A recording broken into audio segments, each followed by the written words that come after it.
Je crois que l'Allemagne n'a pas digéré sa défaite en 1945.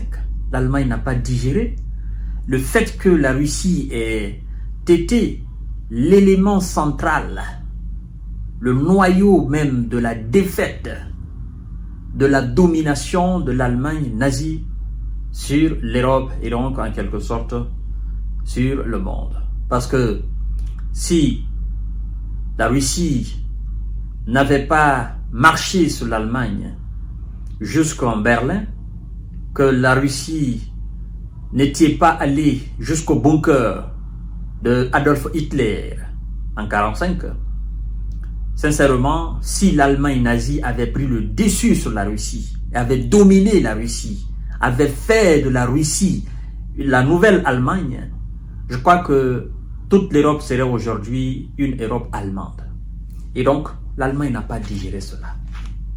Je dis cela parce que vous savez qu'après les États-Unis d'Amérique, dans le cadre des fournisseurs d'armes à l'Ukraine, vient juste l'Allemagne en tant qu'État. Donc en tant qu'institution, après les États-Unis d'Amérique, c'est l'Union européenne et après l'Union européenne, c'est l'Allemagne. Mais en tant qu'État, après les États-Unis, directement viennent les Allemands. Et donc, au vu de la proximité, du rapprochement flagrant entre Washington et Moscou, qui n'est pas du goût des Européens, parce qu'ils se voient marginalisés là, ils se voient piétinés là, ils se voient là dévalorisés, ils ne sont pas appelés autour de la table. Moscou s'adresse directement à Washington, sans même faire référence aux Européens. L'Allemagne se dit, je dois faire parler de moi. Et pour ce faire, il faut que je mette les Américains de côté. Il faut que je mette du pognon sur la table pour que les hostilités continuent en Ukraine. Et donc, l'Allemagne vient de débloquer alors une nouvelle aide colossale militaire à l'Ukraine. C'est à hauteur de milliards. Je dis bien à hauteur de milliards d'euros. Ah ouais. L'Allemagne ne veut pas que la guerre cesse en Ukraine. Mais j'aime faire souvent référence à ce député allemand dont j'ignore maintenant le nom. C'est un Peter quelque chose comme ça, un député allemand en 2022. Il a dit, mes camarades députés de la Bundestag, n'envoyons pas des chars combattre la Russie. Ça ne va pas donner de résultats escomptés. À chaque fois que nos ancêtres ont essayé de le faire, la Russie est venue en Allemagne, ici, en Berlin. Et nous, les députés allemands, nous sommes obligés de passer devant 2 chars pour venir devant le Parlement allemand. C'est un fait. C'est pas de la théorie, non, c'est un fait, ça existe. Et donc, voter des centaines de milliards ou des milliards, des dizaines de milliards d'euros pour soutenir l'Ukraine face à la Russie, c'est de jeter de l'argent à la fenêtre. Alors, monsieur Olaf Scholz, le chancelier sortant allemand, parce que vous savez que bientôt il va partir, et c'est Friedrich Merz qui va prendre le relais, c'est le nouveau chancelier. Donc, monsieur Olaf Scholz a tenu quand même à apporter une dernière aide à l'Ukraine. Donc, c'est à hauteur précisément de 3 milliards d'euros. Quelque chose de 3 milliards 200 ou 3 milliards 300 dollars.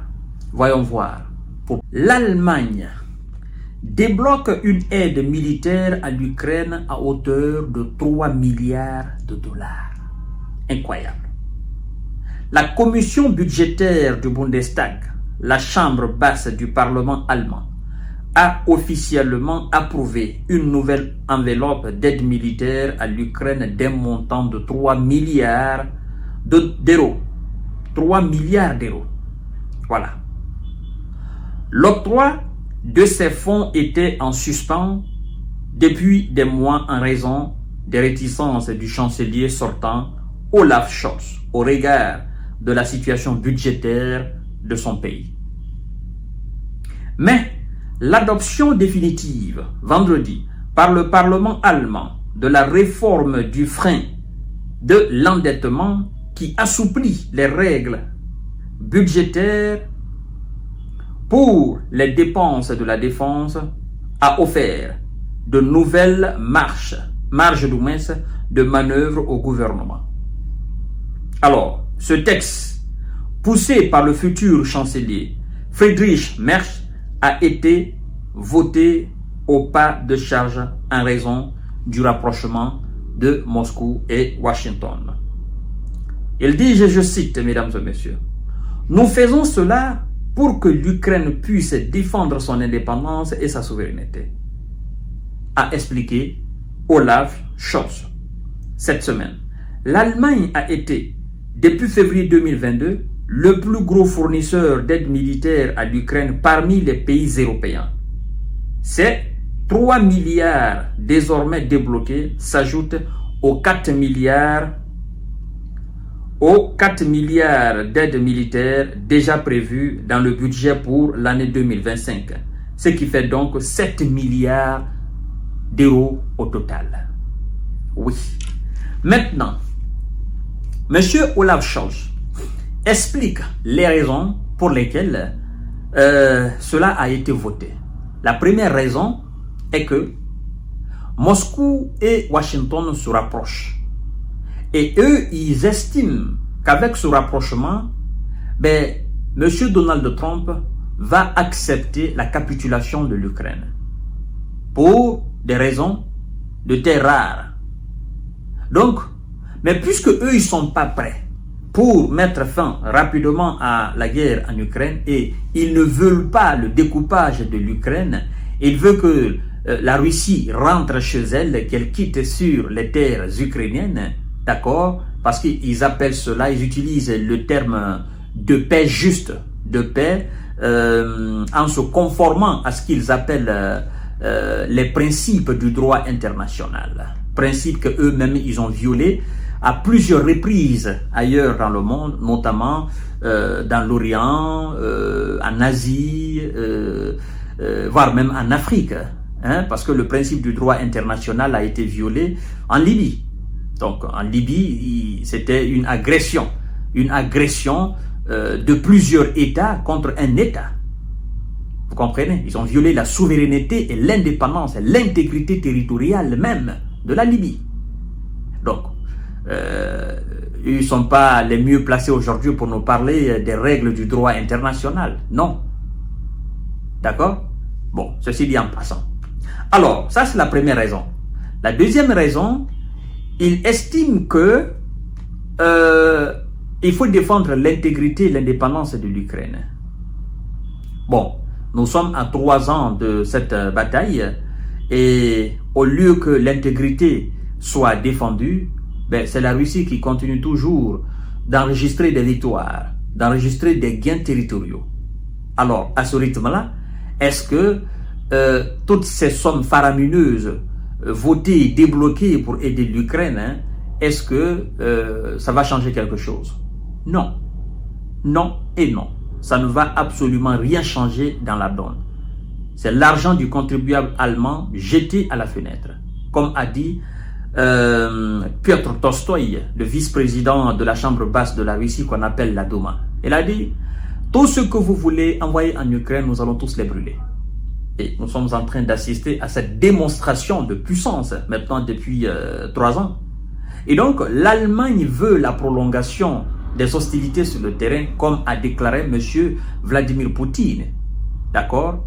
Quand Emmanuel Macron a rassemblé, je crois bien, les chefs d'état-major des différents pays européens qui soutiennent l'Ukraine à Paris, je crois qu'il y a une semaine de cela, il a dit que cette politique d'Emmanuel Macron, des dirigeants français, était une politique de prolongation des hostilités sur le terrain. Et eux, ils sont déjà prêts à cela. Pour eux, ce n'est pas une question de prolongation. Eux, ils sont dans leur opération spéciale militaire. Donc, ceux qui veulent maintenant la paix, vous venez les convaincre. Par contre, si vous n'avancez pas d'arguments pouvant les convaincre effectivement à aller autour de la table, ils vont continuer leur opération spéciale. Donc, les Allemands, votre argent, ça sera brûlé en Ukraine et ça fait une très belle source de rentabilité pour monsieur Zelensky, parce que il tire profit de cela, d'accord? On envoie de l'argent, on envoie du matériel, et lui, voilà, il profite de ces moments très délicieux, il met quelque chose de côté, parce qu'il sait que tôt ou tard, la guerre va finir, et donc il met sa famille en sécurité. Voilà donc, mesdames et messieurs et mesdemoiselles, monsieur Vladimir Poutine va réagir par rapport à cela. Bon, est-ce qu'il va réagir même? Non, il met seulement les moyens à la disposition de son armée. Tout ce que son armée demande, il met ses moyens à la disposition. Et puis voilà, c'est du côté occidental, on fait des déclarations parfois insensées, des déclarations voilà, qui ne changent absolument rien sur le terrain de bataille. Voilà donc, mesdames et messieurs, l'Allemagne est toujours remontée contre la Russie, sauf qu'elle est faible vis-à-vis de la Russie. C'est ça la réalité.